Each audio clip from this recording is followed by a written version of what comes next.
5 August রাজধানীর চানখারপুলে শিক্ষার্থী আনাস সহ 6 জন হত্যা মামলার পূর্ণাঙ্গ তদন্ত প্রতিবেদন দাখিল। সাবেক ডিএমপি কমিশনার সহ আসামি 8 পুলিশ।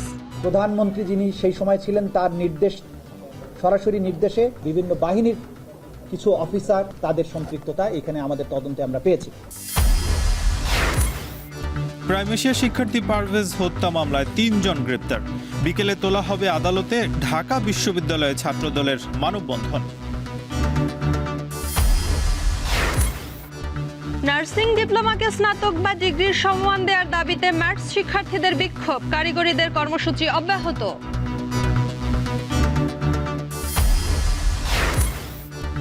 এবার শতভাগ হজযাত্রীর বাসা ভাড়া সম্পন্ন। ভিসা হয়েছে 40,000 মুসল্লির। নির্বিঘ্নে হজযাত্রার আশা ধর্ম মন্ত্রণালয়ের। এবং 1 যুগ ধরে দুর্গন্ধ ও পোকাযুক্ত পানি ব্যবহার করছেন রাজধানীর জুরাইন মুরাদনগরের বাসিন্দারা। কথা বলতে রাজি নয় ওয়াসা।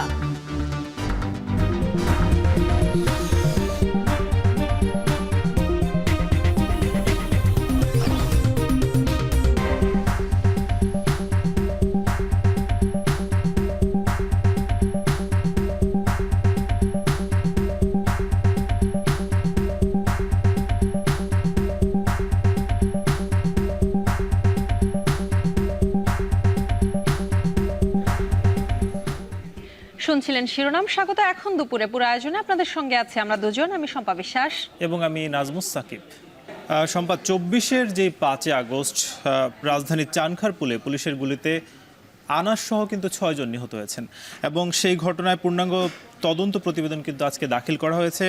আসামি হয়েছেন ডিএমপির যে সাবেক কমিশনার তিনি সহ মোট 8 জন এবং এর মধ্য দিয়ে জুলাই আগস্টে যে সংগঠিত যে হত্যাকাণ্ড সেই মামলার প্রথম কোনো মামলার অপরাধের অভিযোগপত্র দাখিল করা হয়েছে এবং এর পরই বিচার কাজ শুরু হবে। দুপুরে ব্রিফিংয়ে চিফ প্রসিকিউটর জানিয়েছেন শেখ হাসিনা পুলিশকে মরণাস্ত্র ব্যবহারের নির্দেশ দিয়েছিলেন এবং তার নির্দেশে সরাসরি এই আন্দোলনের সময় শিক্ষার্থীদের ওপর গুলি করা হয়েছিল। এ নিয়ে আমাদের হাতে প্রতিবেদন রয়েছে, সহকর্মী জাহেদ হাসানের, আমরা দেখে আসবো সেটি।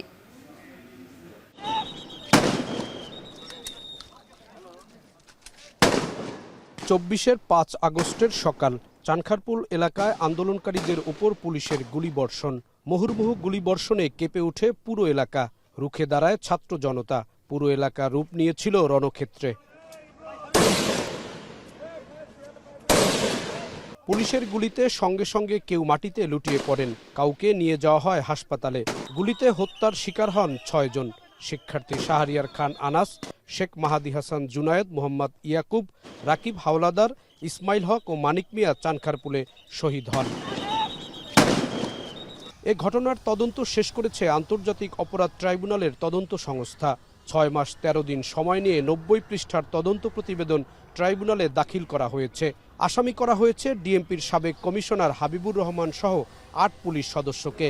এর মধ্যে পুলিশ কর্মকর্তা আরশাদ, কনস্টেবল সুজন, ইমাজ ও নাসিরুল গ্রেফতার আছেন, বাকিরা পলাতক। সোমবার ট্রাইব্যুনালের চিফ প্রসিকিউটর তাজুল ইসলাম জানান, সাবেক প্রধানমন্ত্রী শেখ হাসিনা পুলিশকে মরণাস্ত্র ব্যবহার করার নির্দেশ দিয়েছেন। সকল গণহত্যার নির্দেশদাতা শেখ হাসিনা। হাবিবুর রহমান ওয়্যারলেসের মাধ্যমে পুলিশ কমান্ড সেন্টার এইখান থেকে সবাইকে বলেছে সিআর ফায়ার করো। প্রধানমন্ত্রীর কাছ থেকে নির্দেশ এসেছে, সুতরাং প্রধানমন্ত্রীর নির্দেশ ওইটা আবার সে ফার্দার কনভে করছে তার গ্রাউন্ড লেভেলের ফোর্সের কাছে। এর মাধ্যমে কমান্ড রেসপন্সিবিলিটি এটা প্রমাণিত হয়েছে। চানখারপুলে 5 আগস্টে হত্যা ও মানবতা বিরোধী অপরাধের একটি অংশের তদন্ত প্রতিবেদন প্রস্তুত করা হয়েছে। বাকি ঘটনার তদন্ত চলমান রয়েছে। তদন্তে যাদের নাম আসবে তাদেরই আসামি করা হবে। টপ কমান্ডার এবং সরাসরি সম্পৃক্ত তাদেরকে বিচারের আওতায় আনব। যদি এখানে আপনি সব পুলিশকে বিচারের আওতায় আনেন তাহলে কখনোই এটা জাস্টিস হবে না বলে আমরা মনে করি, এবং এটা প্র্যাকটিক্যাল না। সরাসরি সম্পৃক্ত যারা তারা এবং তাদের সুপিরিয়র কমান্ডারদেরকে বিচারের আওতায় আমরা আনছি। সে কারণেই 8 জনকে আইডেন্টিফাই করা হয়েছে।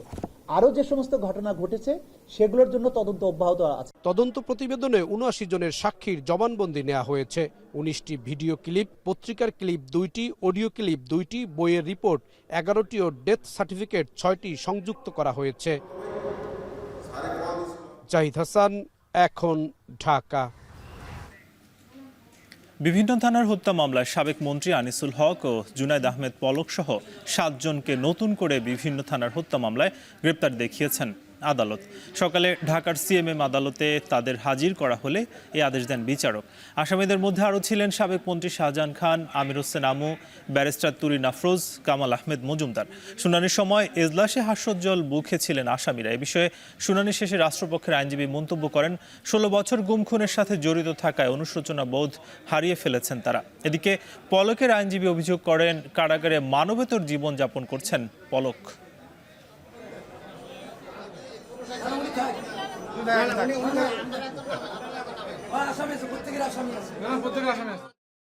শাহজাহান খানকেও আজকে দেখেছি যে সে আদালতে বেঞ্চি মারছে এবং সে হাসাহাসি করছে।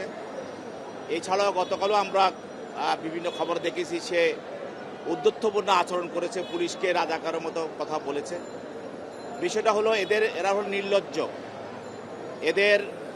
এদের মধ্যে এখনো তারা যে 15 বছর মানুষকে নির্যাতন করেছে, হত্যা করেছে, গুম করেছে এবং তাদের মানুষকে ক্রস ফায়ারে হত্যা করেছে এবং সর্বোপরি জুলাই গণঅভ্যুত্থানের সময় তারা যে ছাত্র জনতাকে গুলি করে হত্যা করেছে, এই বিষয়গুলো তাদের কোনো অনুশোচনা নাই। রাজধানীর বনানীতে প্রাইম এশিয়া বিশ্ববিদ্যালয়ের শিক্ষার্থী জাহিদুল ইসলাম পারভেজকে ছুরিকাঘাতে হত্যার ঘটনায় 3 জনকে গ্রেপ্তার করেছে পুলিশ। গ্রেপ্তারকৃতরা হলেন আল কামাল, সিফাত এবং সানি। বিকেলে তাদের আদালতে তোলা হবে বলে জানা গেছে। গেল শনিবার সকাল 10টার দিকে জাহিদুল এবং আরও কয়েকজন ক্যাম্পাসে আড্ডা দিচ্ছিলেন। ঠিক তখন আরেক দল শিক্ষার্থী এসে বলেন তারা নাকি নারী শিক্ষার্থীদের উদ্দেশ্য করে হাসাহাসি করছিলেন। এ নিয়ে দুই পক্ষের মধ্যে বাকবিতণ্ডা শুরু হলে বিশ্ববিদ্যালয় কর্তৃপক্ষের হস্তক্ষেপে বিষয়টির সমাধান হয়। তবে এর কয়েক ঘন্টা পরেই জাহিদুল ছুরিকাঘাতে নিহত হন। এ ঘটনায় রোববার নিহতের চাচাতো ভাই হুমায়ুন কবির বাদী হয়ে বনানী থানায় মামলা করেন।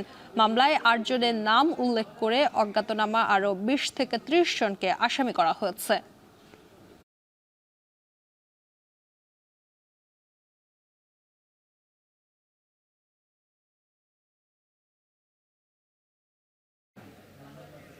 এ নিয়ে আরও জানাতে সিএমএম আদালত থেকে যুক্ত হচ্ছেন সহকর্মী রাব্বি হোসেন, যুক্ত তার সঙ্গে। রাব্বি, জানাবেন যে 3 আসামিকে তো বিকালে আদালতে তোলার কথা, সব মিলিয়ে কি তথ্য আছে আপনার কাছে?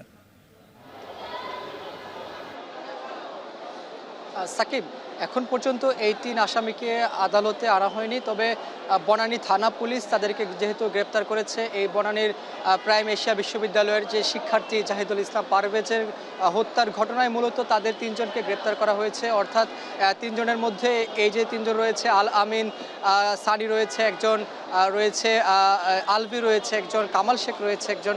এই মোট 3 জন মূলত তাকে সন্দেহভাজন হিসেবে আটক করে গ্রেপ্তার দেখানো হয়েছে। এ বিষয়ে পুলিশ যেটা বলেছে যে তাদের যে সিসি ফুটেজ রয়েছে সেই ফুটেজ বিশ্লেষণ করে তাদের সেখানে উপস্থিতি তাদের দেখা গেছে। অর্থাৎ এই পারভেজকে যখন হত্যা করা হয় ছুরিকাঘাতে, ঠিক তখন তাদের উপস্থিতি রয়েছে এবং প্রাথমিকভাবে তাদের জড়িত থাকার বিষয়টিও বলেছে পুলিশ, যে তারা যে মূল যেই 2 আসামি রয়েছে বা মূল যে 3 আসামি রয়েছে তাদের সঙ্গে তাদের একটি সম্পৃক্ততা রয়েছে বলে প্রাথমিকভাবে যে বনানী থানা পুলিশ রয়েছে তারা জানিয়েছে।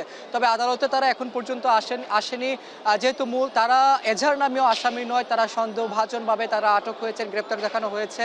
এবং এই যে তার নিহত পারভেজের ভাই যে 8 জনকে এজাহার নামীয় আসামি করে 20 বা 30 জনকে এই মূলত এখানে অজ্ঞাতনামা আসামি দেখানো হয়েছিল মামলায়, সে মামলায় মূলত তারা অজ্ঞাতনামাই আসামি বলা যায়। তবে আদালতে তাদেরকে কিছুক্ষণের মধ্যেই নিয়ে আসার কথা রয়েছে। তবে তাদেরকে আদালতে আনলে আসলে মূলত এই বিষয়ে আরও বিস্তারিত বলা সম্ভব হবে যে তাদেরকে কোন কোন ধারায় আসলে গ্রেপ্তার দেখানো হয় বা তাদের যে তদন্তকারী কর্মকর্তা রয়েছেন তিনি হয়তো আদালতের কাছে সেটি তুলে ধরতে পারেন যে তাদের সঙ্গে এই যে হত্যা হয়েছে, নিহত হয়েছে পারভেজ, এই পারভেজের ঘটনায় তাদের সম্পৃক্ততা আসলে কতটুকু রয়েছে বা মূল যারা যে আসামি রয়েছে সেই আসামি 8 জনকে আসলে মূলত এজাহার নামে আসামি করা হয়েছিল এই মামলায়, সেই মামলায় তাদের সঙ্গে সম্পৃক্ততা কতটুকু রয়েছে বা তারা এই যে এই সিসি ফুটেজে দেখা গিয়েছে এই ঘটনাস্থলে তারা উপস্থিত ছিলেন বা মুঠোফোনে তাদের সঙ্গে যোগাযোগ হয়েছিল আসামিদের, তারা আসলে আর কোন কোন বিষয় রয়েছে সে বিষয়গুলো জানার জন্য তাদেরকে রিমান্ডে নেওয়া হবে কিনা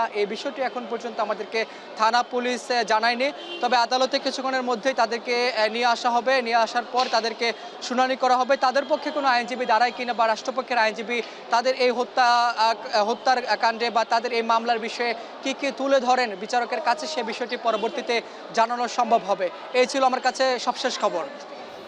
প্রাইম এশিয়ার যে বিশ্ববিদ্যালয়ে যে ছাত্র নিহত হয়েছে সেই খবর আজকে কিন্তু বিকেল নাগাদ 3 জনকে আদালতেও তোলা হবে, সে খবর জানাচ্ছিলেন সহকর্মী রাব্বি হোসেন।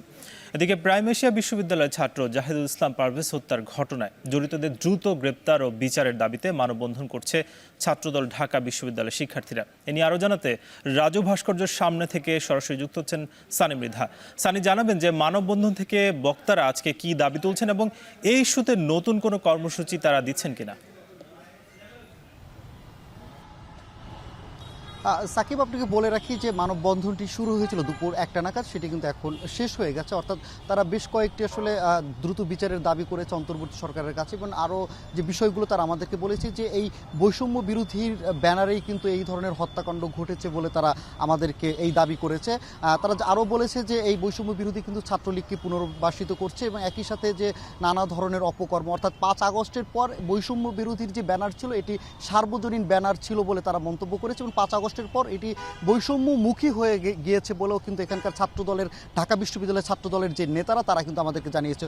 যদিও এই মানববন্ধনটিতে তারা কিন্তু ছাত্রদলের, ঢাকা বিশ্ববিদ্যালয়ের ছাত্রদলের যেসব নেতা কর্মীরা ছিলেন তারা এখানে সকলে উপস্থিত ছিলেন এবং সবাই কিন্তু নানা ধরনের প্লাকার্ড, নানা ধরনের ফেস্টুন নিয়ে কিন্তু তারা এখানে হাজির হয়েছিলেন। তারা বলেছেন যে দ্রুত এই হত্যাকাণ্ডের বিচারের দাবি করতে হবে এবং একই সাথে অন্তর্বর্তী সরকারকে তারা আহ্বান জানিয়েছে যে দ্রুত গ্রেফতারের পর, আসামিদের গ্রেফতারের পর কিন্তু দ্রুত বিচারের আওতায় আনতে হবে।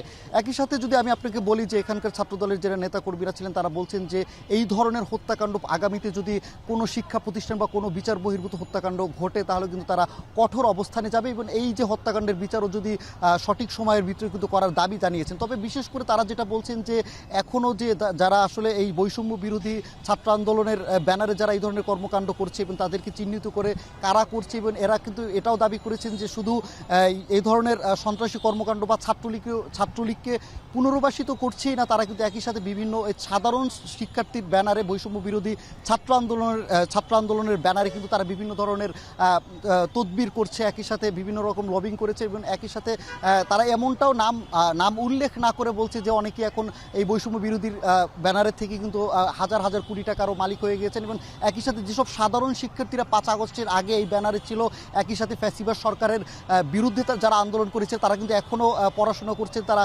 এখনও কিন্তু চাকরি প্রত্যাশিত বা চাকরির জন্য পড়াশোনা করেছেন, ক্যাম্পাসগুলোতে তারা রয়েছেন, কিন্তু একই সাথে এই ব্যানারকে যারা ব্যবহার করছে তারা কিন্তু অনেক টাকার মালিক হয়ে গেছেন বলে তারা এখানকার ছাত্রদলের যারা মানববন্ধনে ছিল তারা কিন্তু দাবি করেছেন। একই সাথে বলেছেন যে কোনো হল ক্যাম্পাসে ছাত্রলীগের যদি কোনো কর্মীকে পুনর্বাসিত করার চেষ্টা করে তাহলে কিন্তু ছাত্রদল কঠোর অবস্থানে যাবে।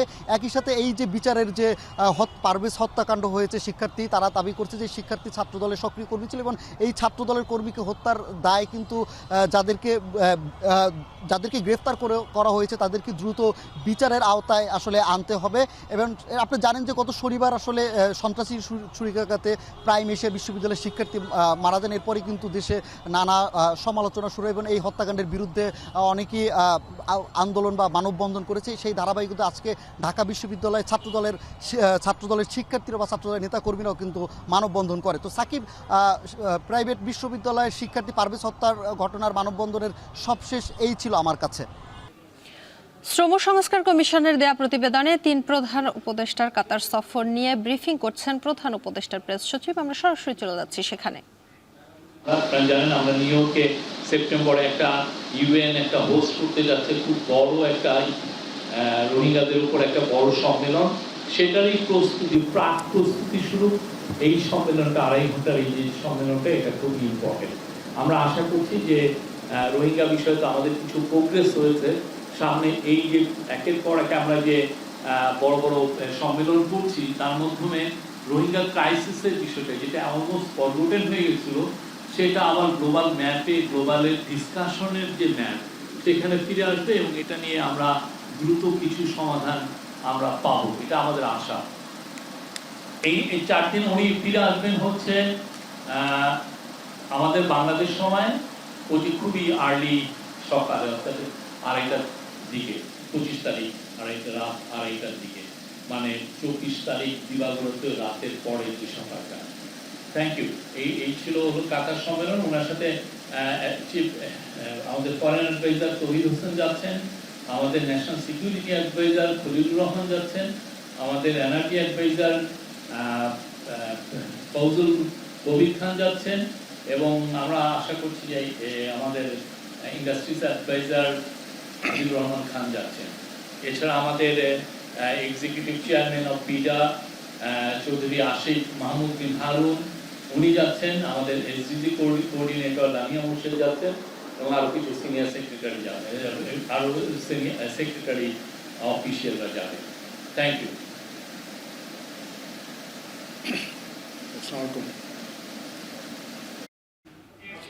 শ্রম সংস্কার কমিশনের দেয়া প্রতিবেদন ও প্রধান উপদেষ্টার কাতার সফর নিয়ে ব্রিফিং করছিলেন প্রধান উপদেষ্টার প্রেস সচিব। আমরা সরাসরি ছিলাম সেখানে।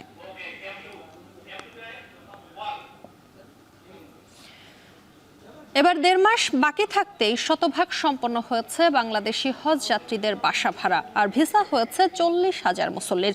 নির্ধারিত সময়ের আগেই সবার ভিসা সম্পন্ন হবে এবং দূর হবে লাগেজ বিড়ম্বনা। হজের সেবার মান বৃদ্ধি নিয়ে সৌদি আরবের প্রতিনিধি দলের সঙ্গে বৈঠক শেষে ব্রিফিংয়ে কথা জানান ধর্ম মন্ত্রণালয়ের অতিরিক্ত সচিব মতিউল ইসলাম। আরও জানাচ্ছেন নাইম আবির।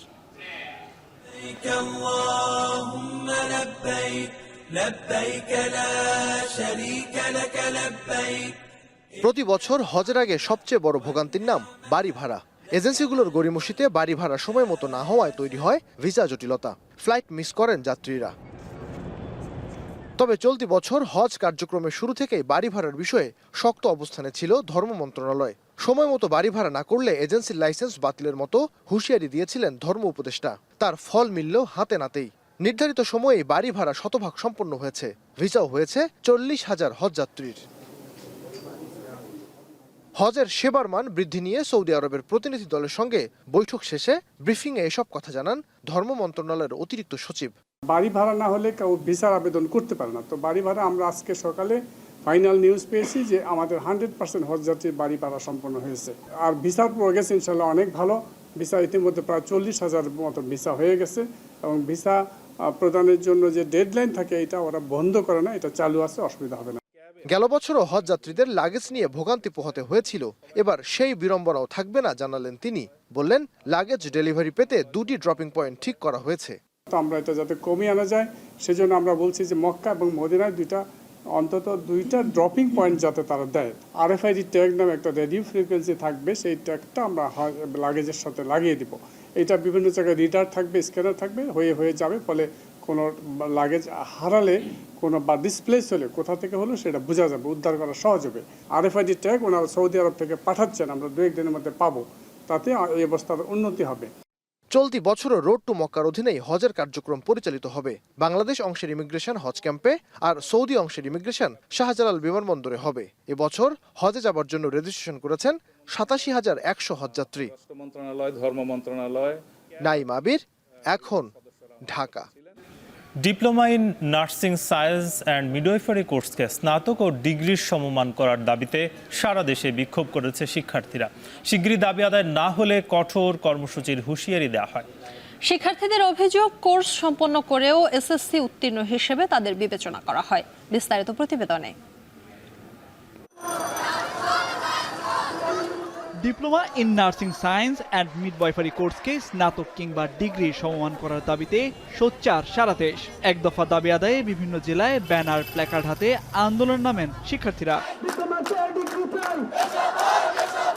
সোমবার সকাল 11টায় বরিশাল নগরীর সদর রোডের অশ্বিনী কুমার হলের সামনে মানববন্ধন করেন নার্সিং এবং মিডওয়াইফারির শিক্ষার্থীরা। অভিযোগ করেন, কোর্স সম্পন্ন করেও SSCর উত্তীর্ণ হিসেবে তাদের বিবেচনা করা হয়। ইন্টার পাস করার পরে 4 বছর পড়াশোনা কমপ্লিট করার পরে কিভাবে ইন্টার পাস থাকে? যারা ডিপ্লোমা করতেছি এরা যাতে ডিগ্রির সমমানটা পায়। একই দাবিতে সিলেটের কেন্দ্রীয় শহীদ মিনারে জড়ো হন শিক্ষার্থীরা। সেখান থেকে নগরীর বিভিন্ন সড়ক ঘুরে জেলা প্রশাসকের কার্যালয়ে গিয়ে শেষ হয় মিছিল। এই সময় জেলা প্রশাসকের মাধ্যমে প্রধান উপদেষ্টা বরাবর স্মারকলিপি দেন বিক্ষোভকারীরা। এই দাবি যতক্ষণ না পর্যন্ত আদায় হচ্ছে সেই পর্যন্ত আমরা আমাদের কার্যক্রম চালিয়ে যাব। এটা 90% মেয়েদের প্রফেশনের জন্য তারা বিভিন্ন সময়ে প্রোগ্রাম থাকলেও সেখানে অ্যাটেন্ড করতে পারে না। কেন্দ্রীয় কর্মসূচির অংশ হিসেবে ময়মনসিংহ মেডিকেল কলেজের সামনের সড়কে বিক্ষোভ মিছিল ও মানববন্ধন করেন শিক্ষার্থীরা। শিগগিরই দাবি আদায় না হলে কঠোর কর্মসূচির হুঁশিয়ারি দেওয়া হয়।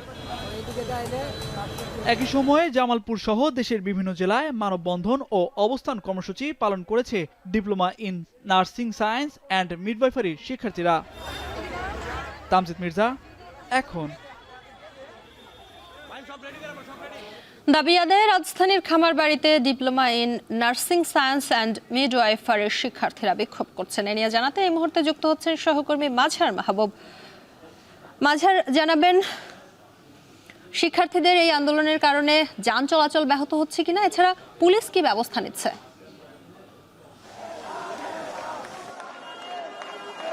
কৃষি ডিপ্লোমার শিক্ষার্থীরা বেশ কয়েকদিন ধরেই তারা 8টি দফা দাবিতে কিন্তু আন্দোলন চালিয়ে যাচ্ছিল।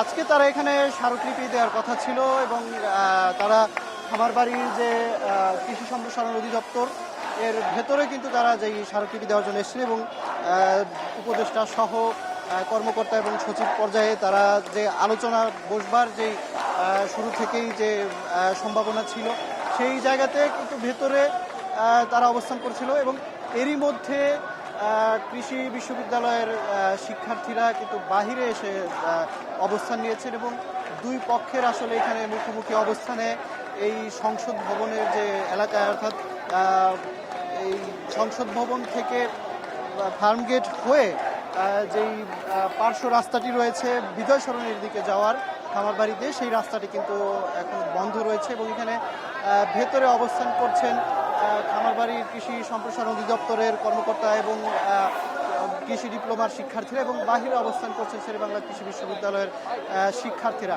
আসলে গত কয়েকদিন ধরেই তারা বেশ কিছু দাবি জানাচ্ছিল। তাদের দাবির মধ্যে যেমন তারা বৈষম্য দূর করার কথা বলছেন এবং তাদের শিক্ষার মান উন্নয়নের যে দাবি তারা জানিয়ে আসছে কৃষি বিশ্ববিদ্যালয়ের কৃষি ডিপ্লোমা শিক্ষার্থীরা, সেই জায়গা থেকে তারা আজকে বলছিল যে তারা উপদেষ্টার কাছে স্মারকলিপি দেবেন এবং তাদের দাবির মধ্যে আরও রয়েছে পলিটেকনিক শিক্ষার্থীদের ডুয়েটের মতো একটি স্বতন্ত্র কৃষি বিশ্ববিদ্যালয়ে তারা চেয়েছিল কয়েকদিন ধরে এবং পাবলিক বিশ্ববিদ্যালয়ে উচ্চ শিক্ষা গ্রহণের সুযোগও তারা চাচ্ছিল।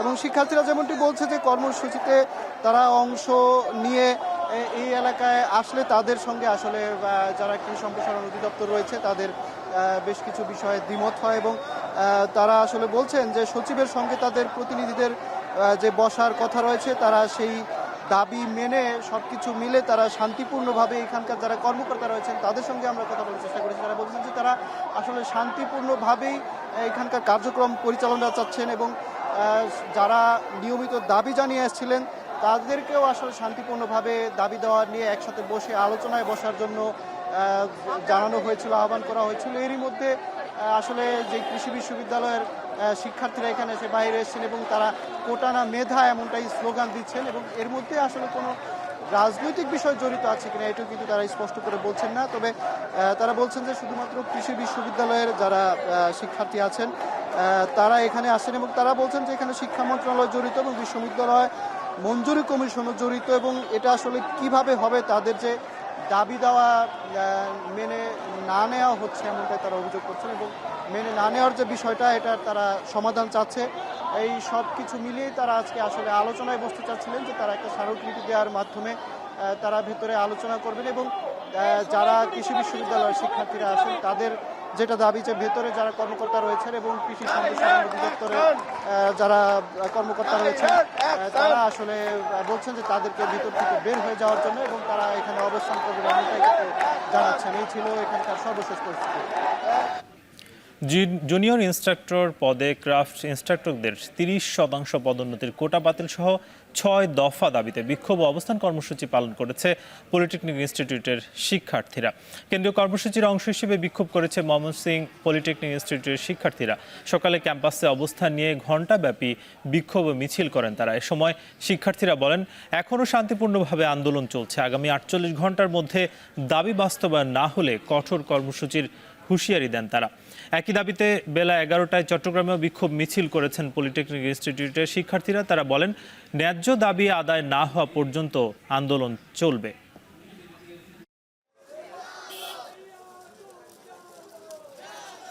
স্টাফদেরকে যে প্রমোশন দিচ্ছে 30% প্রমোশন, এটা অতি দ্রুত প্রত্যাহার করতে হবে এবং আমাদের প্রত্যেকটা বিভাগে ও প্রকৌশলী বিশ্ববিদ্যালয় স্থাপন করে দিতে হবে। আমাদের কারিগরি সংস্কার কমিশন গঠন করতে হবে। কারিগরি সংস্কার কমিশন গঠন করে কারিগরি শিক্ষা বোর্ডকে যাতে আরো উন্নত করা যায়। আমরা চাচ্ছি যে আমাদের দাবিটা দ্রুত সময়ের মধ্যে মেনে নেওয়া হোক, তাহলে আমরা ক্লাসে ফিরে যেতে পারবো, আমরা আমাদের পরীক্ষার প্রিপারেশন নিতে পারবো। আমাদের 48 ঘন্টার মধ্যে 24 ঘন্টা চলে গেছে, আমরা আর 24 ঘন্টা অপেক্ষা করব। আমাদের এই 24 ঘন্টার মধ্যে দাবি যদি পূরণ না হয় আমরা আবার রাজপথে নামবো। জাতীয় ঐকমত্য কমিশনের 166টি সংস্কার প্রস্তাবের মধ্যে 147টির সঙ্গে একমত খেলাফত মজলিস। তবে সংবিধানে বহুত্ববাদ এবং প্রাদেশিক সরকার সহ 15টি প্রস্তাবের বিপক্ষে দলটি। কমিশন বলছে, ফ্যাসিবাদের পুনরুত্থান ঠেকানোই তাদের মূল লক্ষ্য। আরো জানাচ্ছেন মাঝহার মাহবুব। 24-এর গণঅভ্যুত্থানের চেতনায় বৈষম্যহীন বাংলাদেশ গড়তে রাষ্ট্র সংস্কারের গুরুদায়িত্ব অন্তর্বর্তী সরকারের কাঁধে। তবে আগে পূর্ণ সংস্কার নাকি নির্বাচন, এ নিয়ে রাজনৈতিক দলগুলোর মধ্যে রয়েছে বিস্তর ফারাক। এরই মধ্যে সংস্কার প্রশ্নে এক জায়গায় পৌঁছাতে 5টি কমিশনের গুরুত্বপূর্ণ সুপারিশগুলো নিয়ে রাজনৈতিক দলগুলোর সঙ্গে দফায় দফায় আলোচনার টেবিলে ঐকমত্য কমিশন। সংস্কারে মতামত চাওয়া 39 দলের মধ্যে সুপারিশ জমা দিয়েছে 34 দল। এর মধ্যে সোমবার 13তম দল হিসেবে আলোচনায় বসে খেলাফত মজলিসের 3 প্রতিনিধি।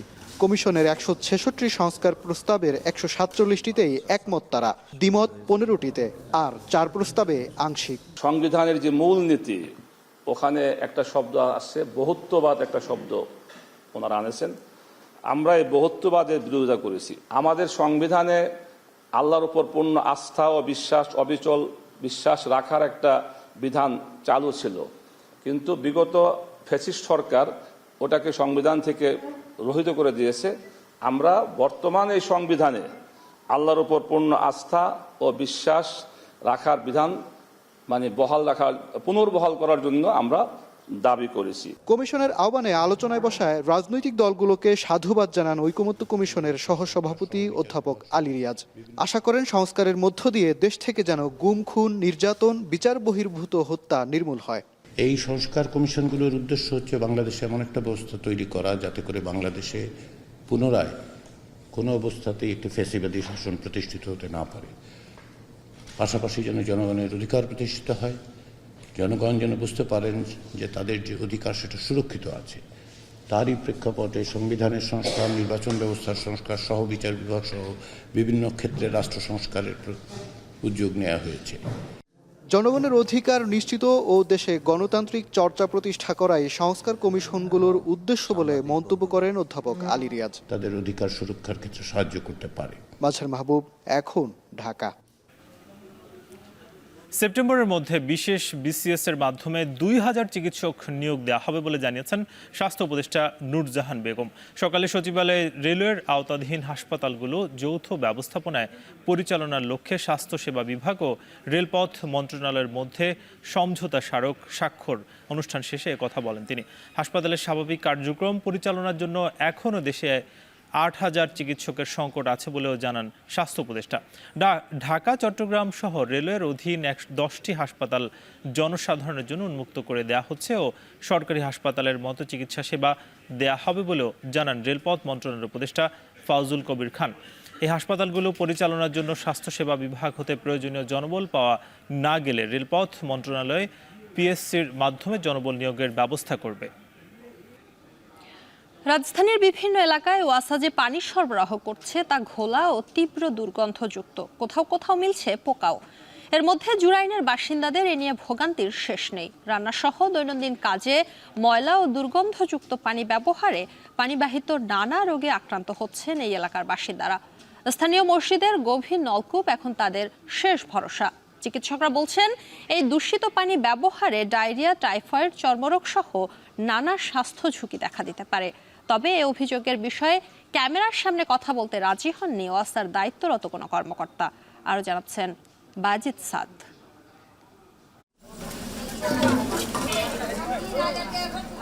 পূর্ব জুরাইনের ইসলামাবাদ মসজিদের গভীর নলকূপ ঘিরে পানির বোতল, জার বা কলসি হাতে পানির জন্য এই অপেক্ষায় বলে দেয় কতটা দুর্দশায় দিন পার করছেন এলাকার বাসিন্দারা। নিরাপদ পানির জন্য বাড়তি খরচ করতে হচ্ছে জুরাইন ও মুরাদপুরের বাসিন্দাদের। সময় যাচ্ছে অনেক। প্রতিদিন সকাল ৬টা থেকে বেলা ১১টা এবং বিকাল ৪টা থেকে রাত ৯টা পর্যন্ত এলাকাবাসী পানি নিতে পারেন মসজিদ থেকে। এখানে এক বোতল বা এক জগ পানি ১ টাকা, ৫ লিটারের বোতল ২ টাকা, ১০ লিটারের বোতল বা কলসি ৩ টাকা এবং জার ভরে পানি নিলে দিতে হয় ৫ টাকা। মসজিদের দেওয়ালে লেখা সুবহানাল্লাহ, এই পানি আল্লাহর নিয়ামত। পানের অযোগ্য ওয়াসার পানির পরিবর্তে দীর্ঘ ১ যুগ ধরে এই পানি এলাকাবাসীর জন্য নিয়ামতি বটে।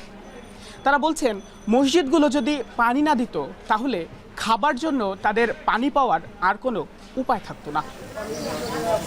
বড় বড় ড্রাম কিনা লইছি, এই পানি নিয়ে আসে এদিকে গোসল করি, খাই লই আর রান্না বান্না করি। জল খাওয়ানো যায় না, রান্ধনো যায় না, এই জল নিয়ে কিনা জল নিয়ে রান্ধি। এই যে কিনা নেই দেখেন, এই যে পানি এই যে ভরছি, সবাই এরকম কিনা খাইতেছি আমরা।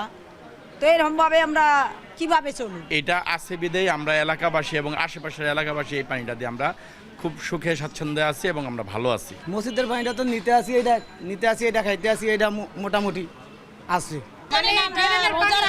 এরকম পুরা ময়লা ড্রেনের পানি আসে। এখন টিভির ক্যামেরা দেখেই এই এলাকার নারীরা অভিযোগ করেন বছরের পর বছর খাবার ও রান্নার পানির কষ্টে ভুগতে হচ্ছে তাদের। সরেজমিনে দেখা যায় ওয়াসা যে পানি সরবরাহ করছে তা ঘোলা ও তীব্র দুর্গন্ধযুক্ত। এখন ঘোলা পানির সঙ্গে আসছে পোকাও।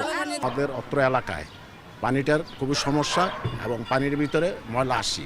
এরকম দুর্গন্ধযুক্ত পানি আমাদের বাসায় আসে, তো আমরা এগুলো দিয়ে কোনো কাজ করতে পারি না। বিগত অনেক দিন থেকে যাবত এই পানির সমস্যাটা গোলা হয়, ভাত রান্না করলে ভাতের চাউলটা কালো হয়ে যায়। আমরা পানির জন্য রান্না করতে পারি না, কোনো কিছু করতে পারি না, অনেক অসুবিধা পানির। ঋষিপাড়ার ১ বছর ৩ মাস বয়সী রাইসা, তার পুরো শরীর জুড়ে চুলকানি। পুরো পরিবার ভুগছেন একই অসুখে। স্থানীয় ফার্মেসিগুলোর বিক্রির হারও বলছে এলাকায় বেড়েছে চুলকানির রোগী। গোসল করানোর পরের থেকে এই যে শরীরে গোটা হইতেছে, ডাক্তারের ওষুধ খাওয়াইতেছে, কমতেছে না। 2 বছরের বাচ্চার পুরা শরীরে গোটা, ডাক্তারের কাছে কালকে নিছে, হ্যাঁ ওষুধ দিতেছে, কোনো কাজ হইতেছে না। এখান থেকে ওষুধ নেওয়া হইতেছে, মলম ক্রিম যায়, কিন্তু এটার সমাধান হচ্ছে না। এটা পানির অবশ্যই পরিবর্তন করা উচিত। শুধু জুরাইন নয়, এমন অভিযোগ কল্যাণপুর, তেজগাঁও, মালিবাগ, মধুবাগ, মগবাজার, খিলগাঁও, বনশ্রী, বাড্ডা, বাসাবো, মুগদা, মানিকনগর, যাত্রাবাড়ি সহ বিভিন্ন এলাকার বাসিন্দাদের। চিকিৎসকরা বলছেন এই দূষিত পানি ব্যবহারে ডায়রিয়া, টাইফয়েড, হেপাটাইটিস, নানা চর্মরোগ সহ দীর্ঘমেয়াদী ক্রনিক রোগে ভুগতে পারে যে কেউ। দূষিত পানি গ্রাহক পর্যন্ত চলে যাচ্ছে, সেক্ষেত্রে আমরা বুঝতে পারছি না এবং বাচ্চারা এখান থেকে বেশি এফেক্টেড হওয়ার সম্ভাবনা থাকে, বয়স্ক মানুষরা এফেক্টেড হওয়ার সম্ভাবনা থাকে। ডায়রিয়াজনিত রোগ বেড়ে যাবে, পানিবাহিত রোগ বেড়ে যাবে, যেমন টাইফয়েড, হেপাটাইটিস, জন্ডিস, কিছু স্কিন ডিজিজ হয়, এটা কন্ট্যাক্ট ডার্মাটাইটিসের মতো কিছু কন্ট্যাক্ট ডার্মাটাইটিস হতে পারে। এত সব অভিযোগ নিয়ে এবার আমরা কথা বলতে চাই ওয়াসার কর্মকর্তাদের সঙ্গে, তবে দেখা মিলল না ব্যবস্থাপনা পরিচালকের। ক্যামেরার সামনে কথা বলতে রাজি হননি দায়িত্বরত কোনো কর্মকর্তা। তবে আমাদের কাছে অভিযোগ শুনে সঙ্গে সঙ্গেই সমাধানের আশ্বাস দেন উপব্যবস্থাপনা পরিচালক AKM শহীদুদ্দিন।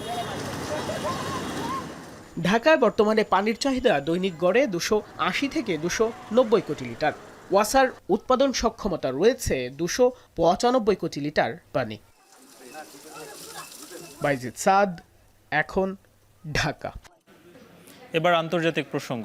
গাজার দক্ষিণাঞ্চলের খান ইউনিস শহরে ইসরায়েলি হামলায় নিহত হয়েছে অন্তত 32 জন, আহত হয়েছেন বেশ কয়েকজন। একই দিন ইসরায়েলি হামলায় লেবাননে নিহত হয়েছে আরও 2 জন। গাজার পাশাপাশি পশ্চিম তীরেও হামলা চালাচ্ছে IDF।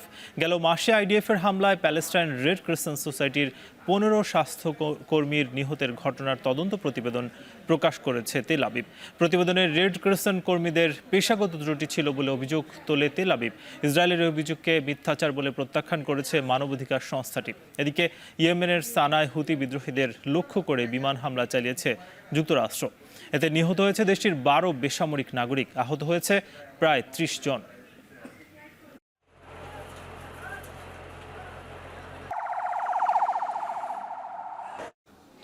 ক্যাথলিক খ্রিস্টানদের প্রধান ধর্মগুরু পোপ ফ্রান্সিস মারা গেছেন, সোমবার নিশ্চিত করেছে ভ্যাটিকান সিটি কর্তৃপক্ষ।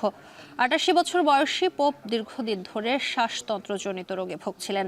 শারীরিক জটিলতা নিয়ে ৫ সপ্তাহ ধরে রোমের জেমেলি হাসপাতালে ছিলেন পোপ। ভ্যাটিকানের নিজ বাসভবন কাসা সান্তা মার্তায় শেষ নিঃশ্বাস ত্যাগ করেন তিনি। অসুস্থতার জন্য শুক্রবার রোমের ঐতিহাসিক কলোসিয়ামে অনুষ্ঠিত গুড ফ্রাইডে প্রসেশনে অংশ নিতে পারেননি তিনি। শেষবারের মতো রোববার খ্রিস্টধর্মীয় উৎসব ইস্টার উপলক্ষে ভ্যাটিকানের সেন্ট পিটার্স স্কোয়ারে খোলা আকাশের নিচে জড়ো হওয়া হাজার হাজার ধর্মপ্রাণ জনতার সামনে গাজায় যুদ্ধবিরতির আহ্বান জানান পোপ ফ্রান্সিস।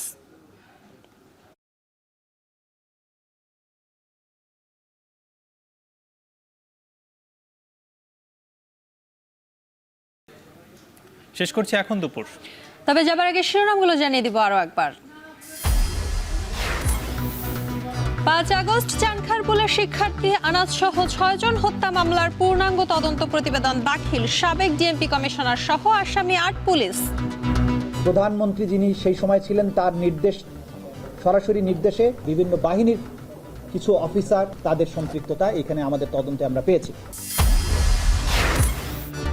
প্রাইম এশিয়ার শিক্ষার্থী পারভেজ হত্যা মামলায় ৩ জনকে ৭ দিনের রিমান্ড, ঢাকা বিশ্ববিদ্যালয়ের ছাত্র দলের মানববন্ধন।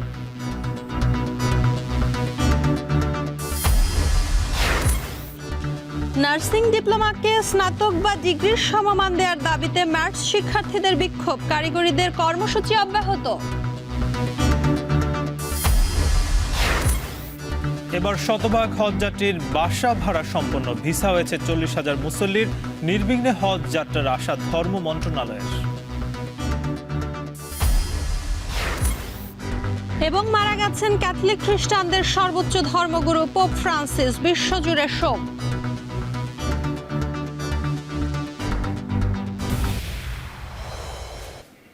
শেষ করছি এখন দুপুর। এখন টেলিভিশন ওয়েবসাইটে দেখতে ভিজিট করুন www.ekhon.tv।